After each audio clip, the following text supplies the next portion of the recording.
Welcome to Signal to Alpha, your essential market briefing. I'm Lady Muriel, cutting through the noise to deliver what moves markets today. Let's get you your alpha before the opening bell. Major shifts in monetary policy are dominating market action this morning.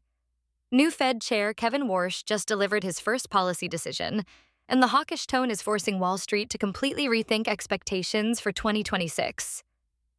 Goldman Sachs slashed its gold forecast by $500.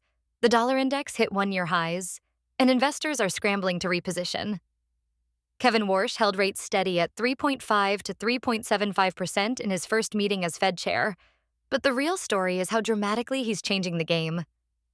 He stripped out traditional forward guidance, delivered one of the shortest policy statements in decades, and refused to submit personal economic projections.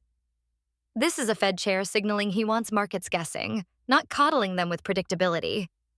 The message is clear: expect higher rates for longer. Goldman Sachs immediately responded by cutting its year-end gold target to $4,900 per ounce, down from $5,400. The culprit? Zero rate cuts expected in 2026. When rates stay elevated, non-yielding assets like gold lose their appeal. The dollar index broke out to one-year highs on Thursday with serious momentum. Interest rate differentials drive currency flows, and right now, everyone wants dollars. This hawkish reality extends beyond precious metals. Bitcoin is trading at $62,766 this morning, while Ethereum sits at $1,693.67. Both are feeling pressure as higher for longer rates make risk assets less attractive.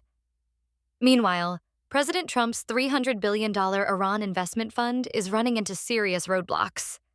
The memorandum signed with Tehran aims to rebuild Iran's infrastructure, but there's a massive legal problem: the Iran Freedom and Counter-Proliferation Act. The State Department determined Iran's construction sector is controlled by the Islamic Revolutionary Guard Corps, which means sanctions risks for any investor.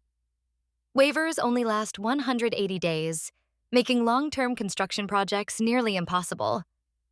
In corporate news, although SpaceX is not publicly traded, it is rumored to have reached a valuation that would place it among the most expensive stocks on a price-to-sales basis, trading at 39.2 times projected 2027 sales.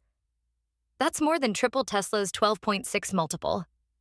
The company isn't even profitable yet, but retail investors are pouring billions into SpaceX ETFs, driven by pure fear of missing out. And Red Lobster's 37-year-old CEO is betting nostalgia and artificial intelligence can save the chain after bankruptcy.